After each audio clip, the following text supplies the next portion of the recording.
Mustangs, welcome back to another episode of The Spill. It's Wednesday, April 17th, 2019.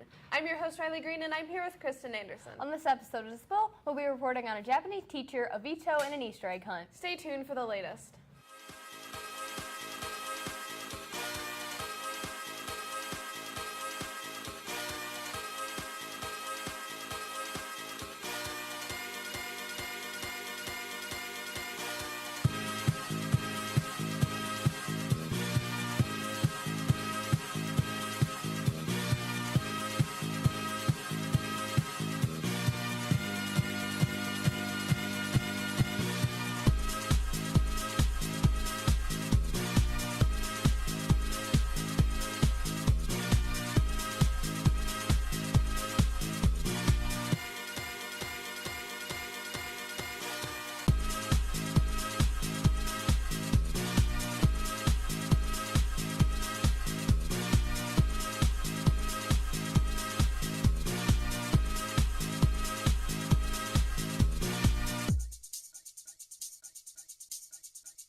In world news, a science teacher in Japan could be facing up to 10 years in prison after he taught his students to make MDMA, which is commonly known as ecstasy or Molly.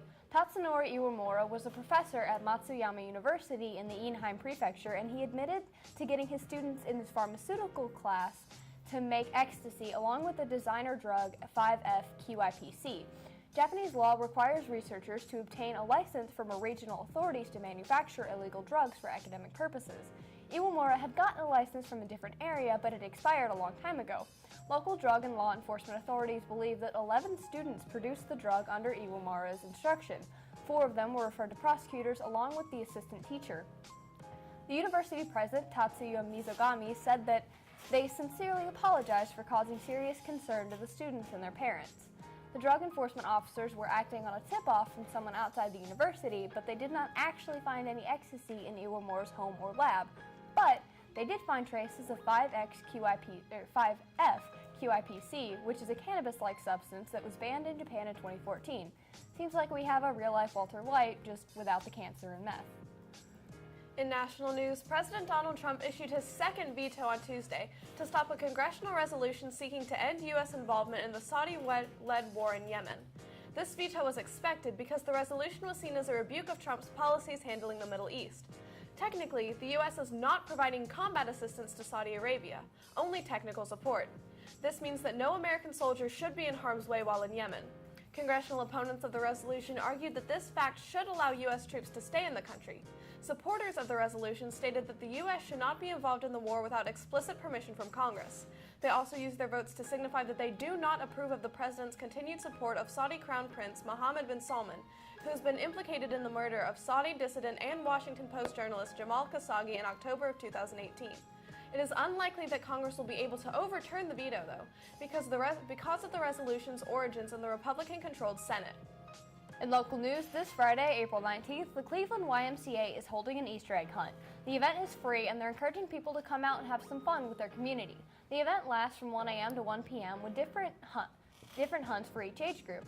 10 a.m. is the 1 to 2-year-olds. 10:45, they're taking 3 to 35-year-olds.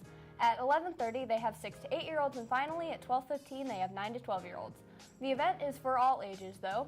They have crafts, candy, activities, bounce houses, great prizes, and more. If you want some more information, you can check out their Facebook page. And now, after the break, Riley brings us an in-depth look at the Volkswagen scandal. Stay tuned.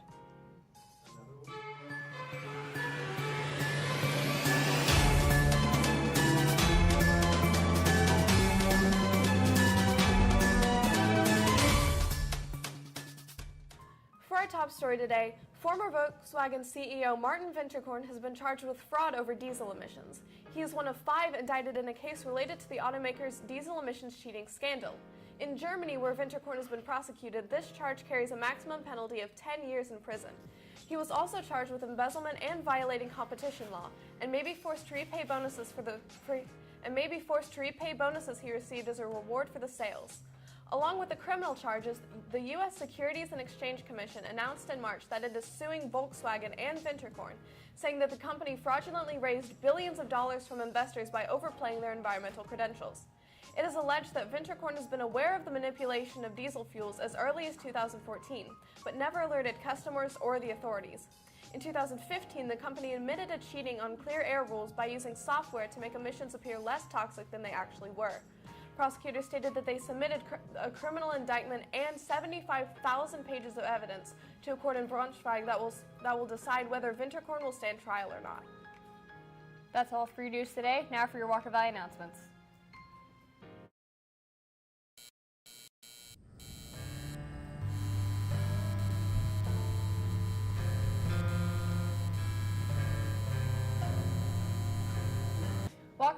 School will be closed on April 19th and 22nd because of Good Friday and Easter Monday.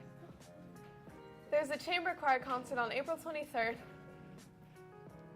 There's a chamber choir concert on April 23rd at 7 p.m. here in the auditorium. Come out and support your Walker Valley Choir. The Walker Valley Dance Team is having tryouts on April 23rd, 24th, and 25th from 3:45 to 5:30 p.m. and auditions are the 26th at 4 p.m. To pick up a packet, stop by room MCL03 or the main office.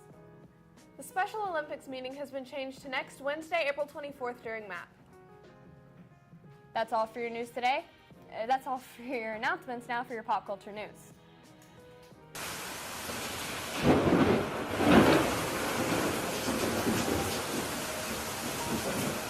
Hey Mustangs, it's Chris. And it's Ashlyn.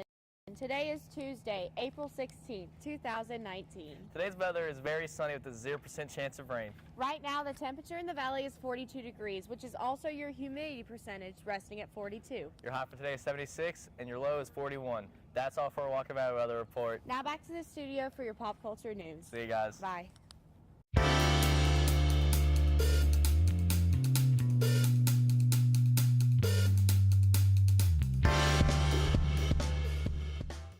Walker Valley, I'm Madison. And I'm Brittany. And we're here to give you the latest pop culture news.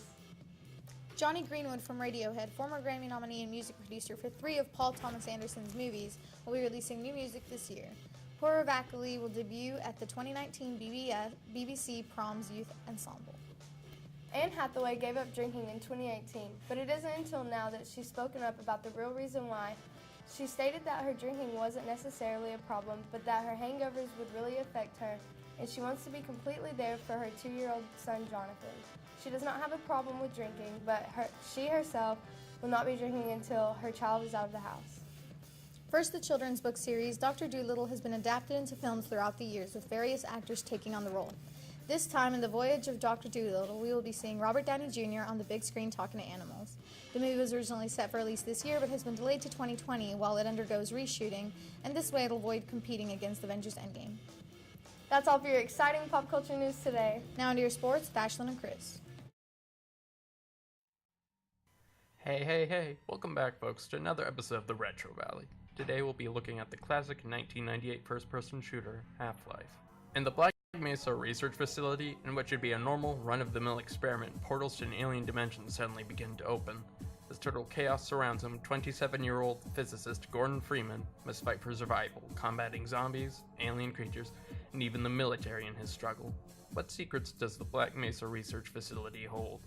Will Freeman be able to make it out alive? And who is this mysterious figure known as the G-Man? The player, in the shoes of Gordon Freeman, traverses the Black Mesa facility, exploring environments, solving puzzles, interacting with scientists and security guards, and killing enemies in his escape.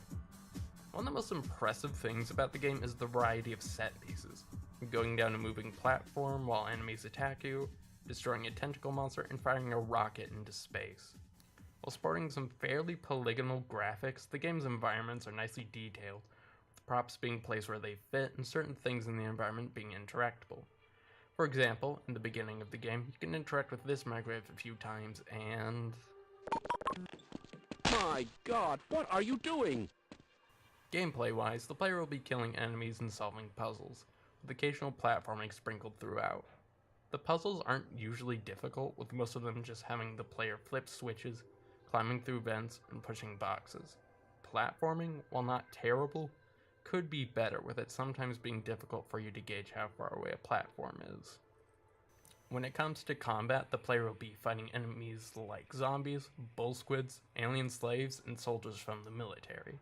Combat can get hard at times, with enemies being able to flank and overwhelm the player. Luckily, you have a good amount of weapons at your disposal for the situations you find yourself in. Starting with a crowbar, you'll get your hands on grenades, a SPAS-12, an MP5, a rocket launcher, an alien hornet gun, experimental laser weapons, along with other pieces of deadly equipment. Most of the weapons are fun to use, with them dishing out the hurt on enemies and having good sound effects. Since I mentioned it, Half-Life's soundwork is something it does well. While you're not going to be hearing it often, the soundtrack does fit with what you're doing in-game. The sound effects, such as weapons, enemies, and ambience, are well done. When it comes to the voice acting, well... Why do we all have to wear these ridiculous ties?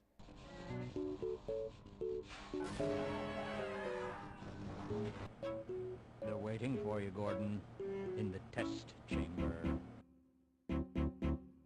If things still get tough, you can look for help from your fellow Black Mesa employees. Security guards can help you fight enemies, scientists can heal you if your health gets too low, and both of them can open doors for you which can contain extra supplies or the way you need to progress. Unfortunately, their AI isn't that great, with you sometimes having to babysit them. So, would I recommend Half-Life? Well, yeah, it's a classic. Why wouldn't you play it? What are you, stupid? It's a must-play for FPS fans with its innovation and fun gameplay. There is also a 2001 PlayStation 2 port, sporting new models and a co-op campaign. There's also a fan-made remake released in 2015 simply called Black Mesa. Sporting beautiful graphics and various improvements, this version will soon be receiving the Zen update, adding the final act of the original game to this version. There's also Half-Life Source, but it's just Half-Life port without Source engine. Now for this episode's piece of random trivia. Did you know that it took until 2017 for Half-Life to be released uncensored in Germany? The changes made to the original German release included replacing the military grunts with robots, and changing the security guard and scientist death animations. Well, that does it for this episode. Stay tuned and we'll see you next time. Bye!